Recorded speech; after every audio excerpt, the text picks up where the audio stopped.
All right, I'm going to talk about something today that I hear about from women all the time. And it usually sounds something like this.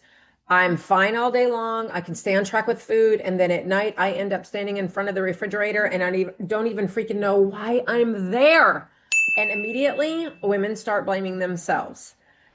We think it's all about willpower, or it's just I have bad habits, or I'm emotionally eating, or I'm not being disciplined enough. And so they try to fix it with rules, right? We have the don't eat after dinner rule, the drink water instead the rule, the go brush your teeth rule, or just go to bed. And here's the truth. Sometimes those will work. But if you're in midlife, you already know that moment keeps coming back, keeps coming back, keeps coming back. And the reason is because the moment standing in front of the fridge was not really about food. It was never about that. It was about your nervous system. By the time most women hit the end of the day, our system is so overloaded, it's unreal. You've been making decisions about managing stress. You've been taking care of people, pushing through fatigue, all the things all day long. So when your body finally gets quiet in a moment, it's not asking for snacks. It's asking for that regulation. It's asking for comfort and relief. And it's asking for a way to come down from all that stress of the day. And food is one of the fastest ways that our body knows how to do that. And so it's not because we're like weak, but it's that our biology is working exactly the way it was designed to work. So now here's where midlife makes it even louder and harder, because perimenopause and menopause stress tolerance is totally different. It's more fragile. Our blood sugar regulation changes, our hormones shift. They affect, all of that affects our nervous system and how our nervous system responds. So the margin for error gets way smaller, which means your system reaches for regulation really faster and a lot harder. So it's not about losing control at night. It's about your system needing more support than it ever used to.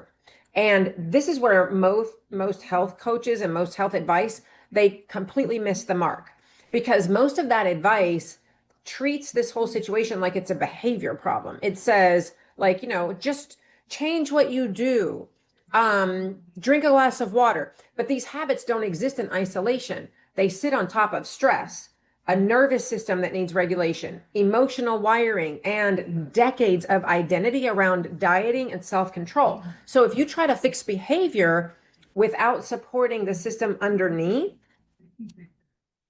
consistency will always feel fragile. That's what I say all the time. It works until life gets stressful. It works until sleep gets thrown off. It works until your emotions get thrown off. And suddenly you're right back in the same spot, wondering what the is wrong with me. And here's the thing, nothing is wrong with you. Your system is just doing what it's been trained to do, and biologically what it's supposed to do.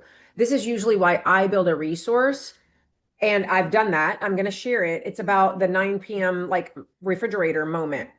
Not because I think it's a tool that's going to magically fix your nighttime eating. It won't. But I designed it because I want women to start seeing this moment completely differently, not as your personal failure, but as feedback from your body, and feedback that something underneath actually needs support. So the resource I've created walks you through what's happening in your body in that moment and how to respond to it in ways that can actually help calm that nervous system, not just delay the urge or the layer of guilt on top of the exhaustion. Okay. And that awareness alone changes everything for you. You can start working with whatever's going on in your body that actually gives you what you need. So this goes way beyond nighttime eating. It always goes way beyond what it seems like, right? The same pattern shows up when, let's say, the scale goes up. Your routine gets disrupted, and stress hits your life in a very messy way. Well, some women panic and they spiral. Others adjust to keep moving it forward. The difference is not motivation. It's how safe and supported your system feels when things aren't perfect. And so that's why in my coaching, I don't just teach women what to eat or like how to work out. We work on metabolism for sure. We work on psychology, definitely. And we work on habit design. We work on support systems because real change comes from not trying harder. It comes from building a system that can actually hold you when life gets busy and stressful and imperfect, because that's what life is, right?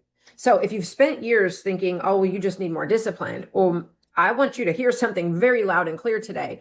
You don't need more pressure to be more disciplined. And you don't need another list of rules about what to do when you're hungry instead of eat. You need strategies that work with your body and how your brain is functioning at this stage of life. And sometimes that starts with something as simple as realizing that that moment in front of the fridge was never about food in the first place. Thanks for being here with me today. I always appreciate it. I know I say that every week, but I say it because I mean it. Your time is valuable, and I really appreciate you having these chats with me. You will see a link to that 9 p.m. fridge resource in the show notes. Click it, and it'll take you to where you need to go to get that resource for free. See you right back here next time.